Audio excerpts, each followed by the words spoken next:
It is now my pleasure to present to President Ferris for the awarding of an honorary degree, Mr. Dennis Hayes.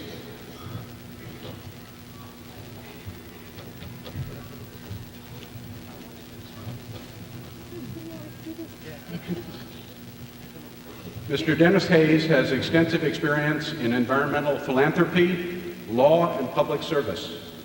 His initial national leadership in the first Earth Day has evolved into the chairmanship of the board of the Earth Day Network, now active in 184 countries around the world, and involving hundreds of millions of participants each year. Mr. Hayes directed the Solar Energy Research Institute, now the National Renewable Energy Laboratory during the Carter administration. His solar energy book, Ray of Hope, is available in 6 languages. He has taught master's level courses at Stanford University and was Regents Professor of Environmental Studies at the University of California in 1982. Mr. Hayes has been recognized for his commitment to a better environment by the Humane Society, the Sierra Club, the American Solar Energy Society, the National Wildlife Federation, Beyond War, and the Interfaith Center for Corporate Responsibility. In 1999, Time magazine profiled him as a hero of the planet. The National Audubon Society named him one of the top 100 environmental champions of the 20th century. He has been or currently is a trustee of a number of organizations, including Stanford University, the Federation of American Scientists, and Greenpeace USA, to name a few. Because of our common concerns and dedication to local and global environmental issues, and Stockton's strength and reputation in the sciences, particularly in the realm of environmental studies, we welcome today Mr. Dennis Hayes.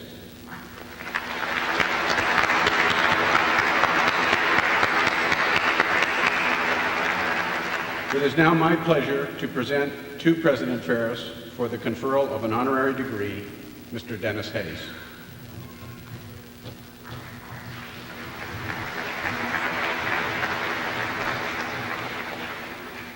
Dr. Carr, I accept your nomination of Mr. Dennis Hayes for the degree of Doctor of Humane Letters with this salutation. Under the authority of the Richard Stockton College of New Jersey Board of Trustees, I hereby confer upon you the degree of Doctor of Humane Letters, honoris causa, with all the rights, privilege, and obligations appertaining thereto.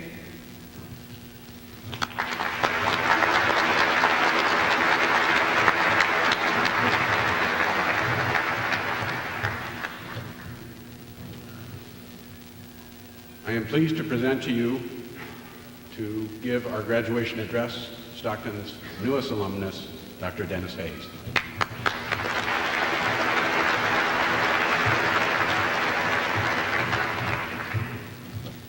It is difficult to exaggerate how much I like the sound of that, Dr. Dennis Hayes, and the sound of those rights and privileges that come with it, which I expect will be outlined to me soon, in addition to getting a decent seat in a restaurant as Dr. Hayes.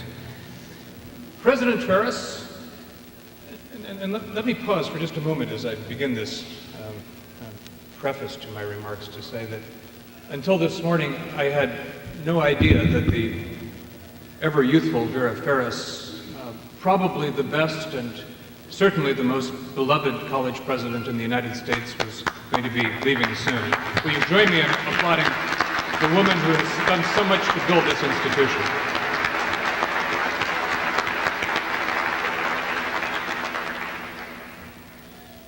If Vera is getting close to retirement, I'm afraid it's a very scary thought to a great many of us.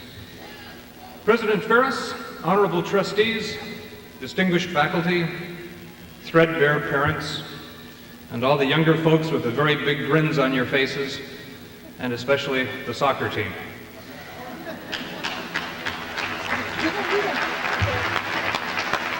A commencement A commencement speaker should understand that his role is very much like that of the dead body at an Irish wake. They can't have the party without you, but nobody wants you to say very much.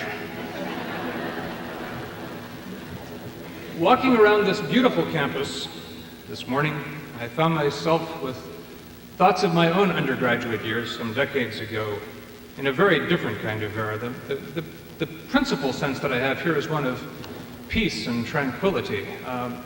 I graduated in the 1960s, probably the most turbulent era in American college history. Every spring at Stanford, various things, most of them relating to hormones, would take place. The trees would leaf out, the flowers would bloom, the little birds would begin their tentative first flights, and all of the students would begin seizing and occupying buildings. During my senior year in the spring, we occupied the president's office. Actually, we occupied the president's office 3 times. We occupied the admissions office, the computer center, the applied electronics laboratory, and the undergraduate library. At my 30th reunion, I asked several dozen of my friends, why did we occupy the undergraduate library? And nobody had a clue. We were just sort of on a roll. 3 decades from now, when you look back on your college years, you too will find that you've forgotten much, even things that are enormously important to you today. But certain events will be so deeply etched into your brain that you'll recall them with crystal clarity throughout the rest of your life. While I was in college, Vietnam exploded into a major war. Martin Luther King was assassinated, as was Bobby Kennedy, with profound implications for the civil rights movement and the peace movement. Woodstock became an anthem of generational alienations for a whole group of people who thought of ourselves as fundamentally different from those who had gone before us. We were the first generation raised on television, as though for some reason that would make us better. We were the first generation with strontium-90 from atmospheric nuclear testing in our bones. We were absolutely convinced that the world that we would be leaving to our children would be better than that which we inherited from our parents. Our motto became, never trust anyone over 30, a point of view that I personally abandoned a few years ago.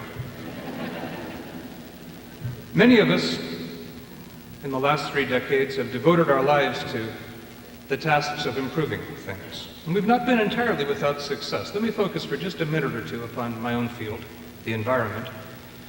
It's now 32 years after that first Earth Day. The bald eagle is no longer endangered.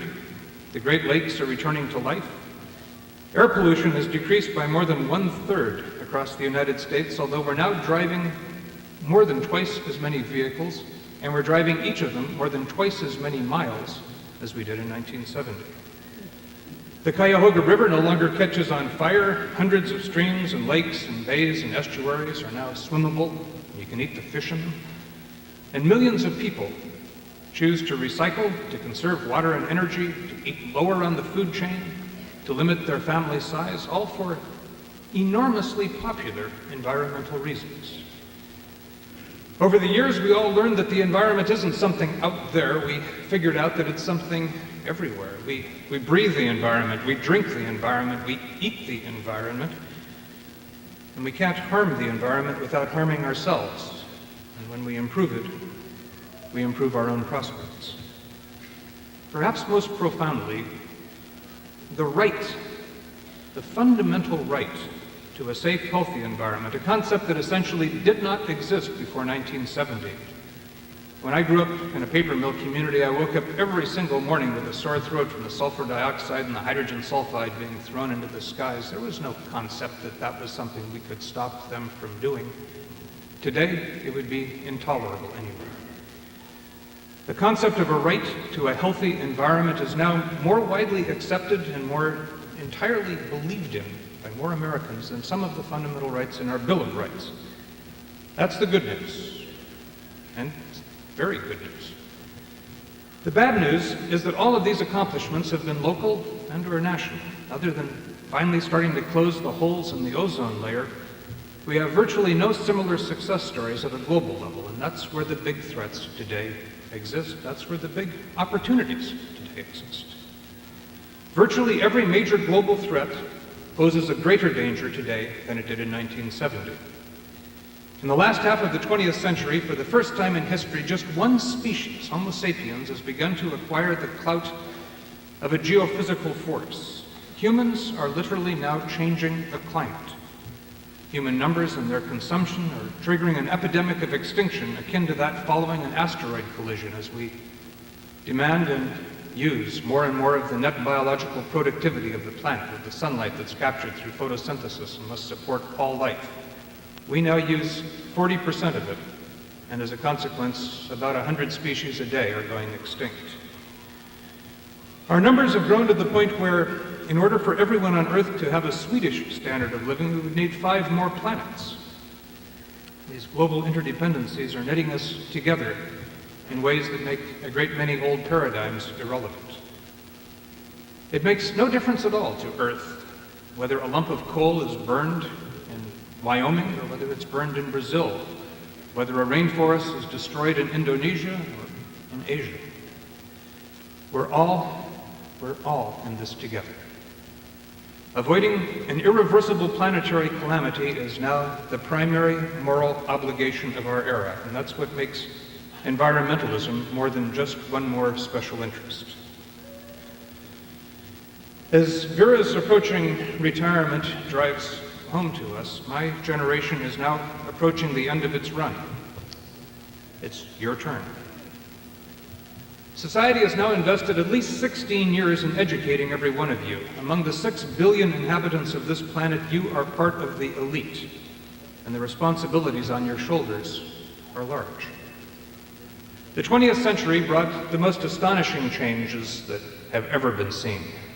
People who had walked across, my relatives, who had walked across America barefoot behind covered wagons, lived to see Neil Armstrong set foot on the moon.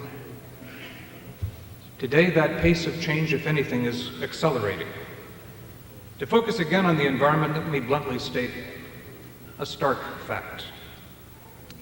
20th century America, the last century of America, is not sustainable in its current form. You can choose any of hundreds of examples. Let's take the one that we are all most familiar with. Americans, with 5% of the world's population, last year consumed 43% of the world's gasoline. That's not sustainable, and it's certainly not replicable elsewhere on the planet. I flew to the East Coast yesterday on a Boeing 747. That airplane will consume more petroleum this year than the nations of Chad and the Central African Republic put together. One plane, 2 countries. We can debate drilling in the Alaskan Wildlife Refuge till the caribou come home, but there is one fundamental underlying fact, and that's that there is nobody down there making more oil. We need to make a transition. We need to start now. If the whole world is ever to enjoy prosperity, we need a different model of what prosperity means. Now, you can envision an attractive world in which the recycling of basic metals approaches 100%, in which all paper is routinely recycled several times before ultimately being consumed as fuel, where all energy is derived from renewable sources, powered directly and indirectly by the sun and transmitted across the land as electricity or hydrogen, where there's healthy, low-meat diets within the biological carrying capacity of the planet, where there are information-dense, super-efficient, pollution-free technologies that guide commerce and industry, and on and on. We can, in our minds, design how all of these things would work, but the fundamental fact is that no such model yet exists anywhere.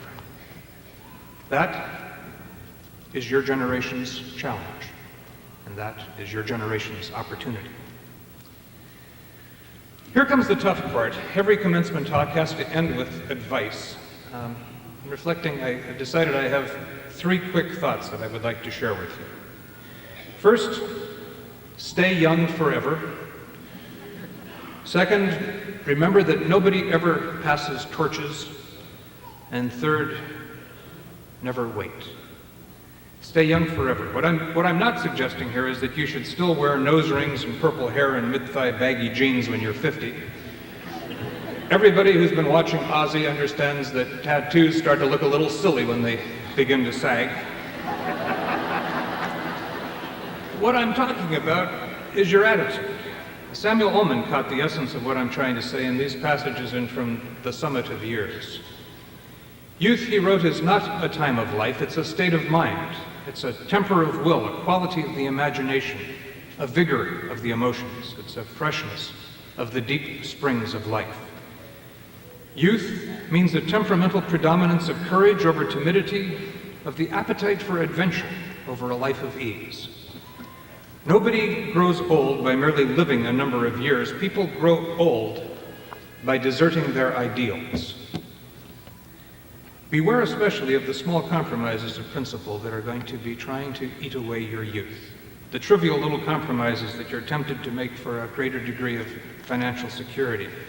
The seemingly insignificant compromises that you may be tempted to make for reasons having to do with your peace in your personal life.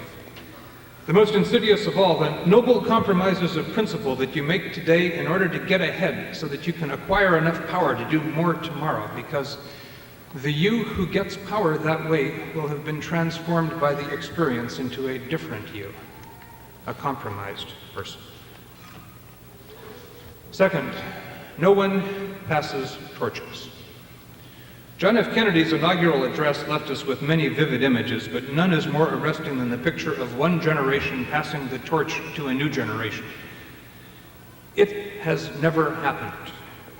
Power is an aphrodisiac, and people and institutions that have power will move heaven and earth to hang on to it and expand it for as long as they're able. We had a little controversy in Seattle a few years ago where we discovered that an 80-year-old state senator who ostensibly represented a part of Seattle had been a legal resident of Hawaii for the past 7 years.